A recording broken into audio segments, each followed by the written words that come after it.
उतर करके प्रणाम किया। और जैसे प्रणाम किया, भगवान सोचे मैं पिता हूं, ये मेरा पुत्र है, मैं इसको उतराई में क्या दूं। और यहाँ पर जानकी मैया भगवान की आंखों को देख करके समझ गई कि पिया हिया की सिया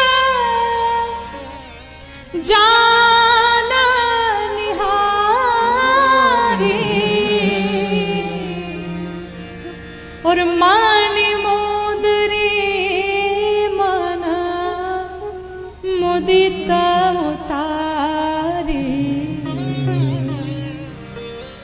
पिया हिया की सिया जान निहारी मनि मुदरी मन मुदित उतारी। भगवान के मन की बात को मैया जान गई, अपनी अंगूठी निकाली, भगवान को देती, प्रभु ये लीजिए केवट भैया को दीजिए। भगवान केवट भैया ने जैसे देखा मैया के शरीर पर एक भी आभूषण नहीं है, एक अंगूठी थी वो भी मैया मुझे दे रही है। भगवान के सामने केवट भैया हाथ जोड़ करके खड़े हो गए, कहा प्रभु नाथ आज मैं कहा न पावा मिटे दोष दुख ये दारिद दावा। अब कछु नाथ न चाहिए मोरे, अब कछु नाथ न चाहिए मोरे, दीना दयाल अनुग्रह तोरे। प्रभु आज मैंने क्या नहीं पाया, इन नेत्रों में जो दरिद्रता थी, जो लालच थी, किसी भी वस्तु को देख करके इच्छा होती थी कि इसे ले लूं, लेकिन आपके दर्शन से वो नेत्र की दरिद्रता भी समाप्त हो गई। आपके चरणामृत का पान करके हृदय का संताप दूर हो गया। प्रभु आज मुझे क्या नहीं मिला। याद रखिए केवल भगवान जहां जहां गए भगवान से सबने कुछ ना कुछ मांगा, लेकिन यहाँ भगवान केवट भैया को दे रहे हैं, लेकिन केवट भैया कहते हैं मुझे कुछ नहीं चाहिए। यहाँ पर केवट भैया ने बड़े बड़े ऋषि महात्माओं संतों को पीछे छोड़ दिया, कुछ नहीं लिया। कहा अगर देना ही है तो फिर बार जब वापस आइएगा तो मुझे जो दीजिएगा मैं लूंगा, अभी मुझे कुछ नहीं चाहिए।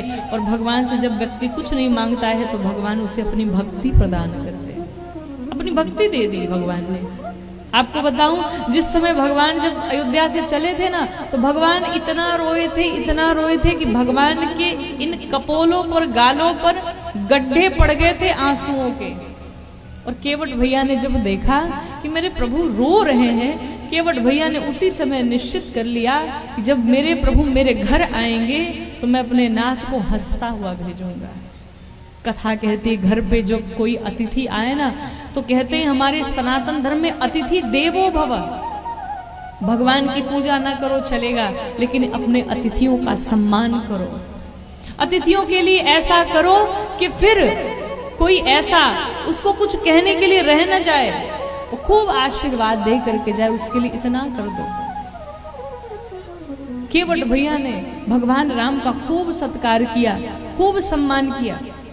तो कहते हैं कि जब अतिथि घर पे आए तो आप उसे ससम्मान विदा करें, आप उसे प्रसन्न रखें, आनंदित रखें, उसकी खूब सेवा करें। लेकिन अतिथि महाराज को भी ध्यान देना चाहिए। अब ऐसा नहीं कि कहीं खूब सेवा हो रही है तो चलो अब वहीं रह लेते हैं एक हफ्ते, ऐसा भी नहीं होना चाहिए। एक घटना आपको सुनाऊं तो कहते हैं किसी के घर में भी अतिथि बन करके जाइए तो तभी तक रुकिए जब तक ठीक लगे, उचित हो। ऐसा नहीं कि जब खूब सम्मान हो तो चलो घर परिवार छोड़ के वहीं बैठ जाते हैं, बड़ा आनंद है महाराज, बड़ी सेवा हो रही है। और एक नियम बताऊं, किसी के घर तभी तक रुको जब तक सब्जी बदल बदल मिले। जहां सब्जी दोहराई गई समझ लेना लोग अब परेशान हो गए आपसे, अब चाहते हैं आप जाओ यहां से। कुछ कुछ अतिथि भी बड़े ढीठ हो जाते हैं महाराज। एक अतिथि पहुंचे किसी अपने रिलेटिव के वहां, किसी रिश्तेदारी में पहुंचे तो एक दिन बड़ी सेवा, 2 दिन बड़ी सेवा, 3 दिन बड़ी सेवा, 1 हफ्ते तक बड़ी सेवा। लेकिन अब 1 हफ्ते बाद लोग परेशान हो गए। पति बड़ा परेशान। पति ने पत्नी से कहा एक काम करो, इनका भोजन कम करना पड़ेगा। कहा वो कैसे होगा? कहा जब हम शाम के समय भोजन करने आएंगे, जब साथ हम दोनों बैठेंगे भोजन करने, तो तुम हमें 3 रोटी देना, और जब दूसरी बार रोटी लेकर के आओगी तो मैं कहूंगा मैं राक्षस थोड़ी हूं जो 3 रोटी से ज्यादा खाऊंगा। तो संध्या के समय पत्नी ने रोटियां बनाई, लेकर के आई 3 रोटी रिश्तेदार महाराज को और 3 रोटी पति को दिया। देने के पश्चात महाराज जब दूसरी बार आई रोटी लेकर के, तो पति ने जोर से कहा रहे मैं राक्षस थोड़ी हूं जो 3 रोटी से ज्यादा खाऊंगा। अब रिश्तेदार सोचे मैंने 3 रोटी से अगर अधिक ली तो मैं तो राक्षस ही हुआ। फिर वो शर्म के मारे बेचारा न लिया, लेकिन फिर भी घर छोड़ के जाने को तैयार नहीं। अब पति पत्नी ने कहा ये ऐसे नहीं मानेंगे। अब एक दिन पति पत्नी ने आपस में ही झगड़ा कर लिया। पति जोर जोर से चिल्लाने लगा, पत्नी जोर जोर से चिल्लाने लगी। पत्नी ने कहा मैं तुम्हारे घर नहीं रहूंगी, मैं घर छोड़ के चली जाऊंगी, मैं भोजन नहीं बनाऊंगी, फिर खुद बनाना खुद खाना। पति ने मारा जोर का एक थप्पड़ पत्नी को। पति ने कहा जल्दी तुम घर छोड़ करके जाओ, मैं भी चला जाऊंगा। अब रिश्तेदार सोच रहा था, तो रिश्तेदार ने सोचा ये तो आपस में ही झगड़ा कर लिए, अब लग रहा है मुझे जाना पड़ेगा। तो रिश्तेदार ने अपनी पैकिंग वैकिंग कर ली और जाने की तैयारी बनाई, जाने लगा। तो जब घर से बाहर निकल गया तो पति ने पत्नी से पूछा ये बताओ तुम रो क्यों रही थी? मैंने तो झूठ में ही मारा था। तो पत्नी ने कहा हम कौन सा सही रो रहे थे, हम भी तो झूठ में ही रो रहे थे। तो रिश्तेदार बाहर से बैग लेके आए कि हम कौन सा सही जा रहे हैं, हम भी झूठ ही जा रहे थे। तो ऐसे ऐसे कुछ रिश्तेदार आ जाते हैं महाराज। तो हर चीज की एक मर्यादा बनाई गई, एक लिमिट बनाई गई कि कब कैसे कहाँ तक रहना चाहिए। वैसे हम लोग का तो कार्य 7 दिन 9 दिन का है, तो रहना ही पड़ता है। हाँ, तो मजबूरी है। अब कोई यजमान चाहे गुस्सा हो करके खिलाए, चाहे जैसे खिलाए, खिलाना तो पड़ेगा। तो केवट भैया ने भगवान को बड़ी खुशी खुशी विदा किया, खूब आदर सत्कार से हंसा करके भगवान को विदा किया। भगवान तीर्थराज प्रयाग में पहुंचे। वहां जाने के पश्चात भरद्वाज ऋषि के आश्रम में गए। प्रातः काल त्रिवेणी जी में स्नान किया। स्नान करने के पश्चात भरद्वाज जी ने अपने एक सेवक को लगाया रास्ता बताने के लिए। जब भगवान थोड़े आगे बढ़े तो एक नगर आया। नगर की जितनी स्त्रियां थी, जितने पुरुष थे, सब दौड़ पड़े। कोई कहता ये राजकुमार है, कोई कहता वनवासी है, कोई कहता घर से रुष्ट होकर के जा रहे, कोई कुछ अनेक अनेक बातें हो रही है।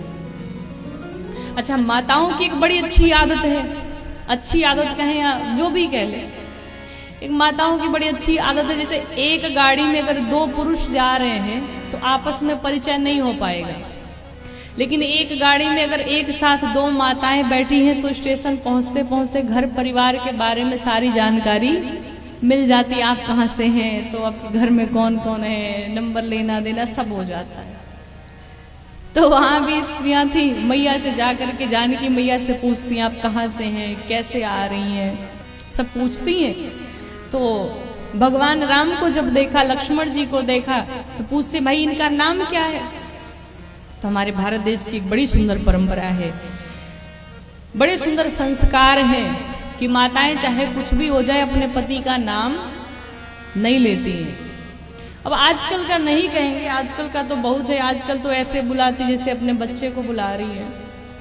हाँ, तो सब नहीं है, लेकिन फिर भी जिसमें संस्कार है वो तो अपने पति का नाम नहीं लेती है। कहते हैं ना, अपने पति का, अपने ज्येष्ठ पुत्र का और अपने गुरु का, इन 3 का नाम नहीं लेना चाहिए।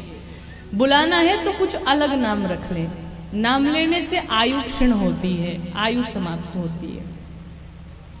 एक घटना आपको बताऊं, एक अपने भारत देश की मैया थी, तो उनको अपने पति को पत्र भिजवाना था।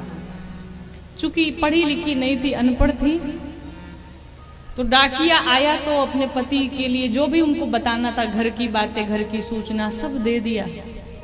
तो डाकिये ने पूछा भाई पता क्या है, पता भी बता दिया। अब जब नाम पूछा पति का नाम क्या है, तो अब मैया संकोच करें नाम कैसे बताएं। मैया ने कहा कोई बात नहीं, हम कुछ संकेत लिख दे रहे हैं, और ये संकेत वो देखेंगे तो जान जाएंगे कि हमारी चिट्ठी है। तो डाकिया लेकर के उस पते पे पहुंचा। संयोग से पति बाहर ही घूम टहल रहा था, आया बाहर। तो पति ने जैसे ये देखा, कहा अरे ये तो हमारा पत्र है। आपका पत्र है? कैसे आपको पता? इस पे तो नाम भी नहीं लिखा है। कहा नाम तो नहीं लिखा है पर कुछ चिन्ह बनाए गए हैं उस पर, और उस चिन्ह से मैं जानता हूं ये मेरा ही नाम है। अच्छा क्या नाम है आपका? तो उस पत्र के नीचे पूरी बातें लिख करके, पूरा पता लिख करके नीचे लाल करके छेद किया हुआ था। तो पति ने कहा देखो यहां पर छेद करके लाल किया गया है। तो डाकिये ने पूछा इसका मतलब क्या है? कहा हमारा नाम छेदी लाल है। यहाँ पर छेद करके लाल किया गया इसलिए मेरा नाम छेदी लाल है। तो माताएं बड़ी अद्भुत होती है, चाहे कुछ भी हो जाए नाम नहीं लेना है। भगवान राम ऐसे ही सबसे बातें करते। माताओं ने जब पूछा भगवान के विषय में, माँ ने अपने सर पे पल्लू रखा और सर पे पल्लू रख करके अपने नेत्रों को तिरछे घुमाया और कहते जो गोरे गोरे से दिख रहे हैं वो मेरे देवर हैं, जिनका नाम लक्ष्मण है, और जो सांवले से है वो मेरे पति हैं। माताओं से वार्ता करके मैया आगे बढ़ती हैं। चलते चलते वाल्मीकि जी का आश्रम आया। वाल्मीकि जी ने भगवान को रहने के 14 स्थान बताए। 14 स्थान बता करके भगवान राम कहते हैं कि प्रभु मुझे सबके दृश्य में कैसे रहना है, वो स्थान मुझे बताइए। वाल्मीकि जी ने भगवान को रहने के लिए चित्रकूट भेजा। कहा जाइए चित्रकूट में वास करिए। भगवान राम सभी के साथ में चित्रकूट धाम में पहुंचे। और भगवान जब वहां पहुंचे, जितने देवी देवता ऋषि संत महात्मा थे सब चले आए, भगवान की कुटिया का निर्माण करते हैं। इस प्रकार से भगवान चित्रकूट में वास करने लगते हैं।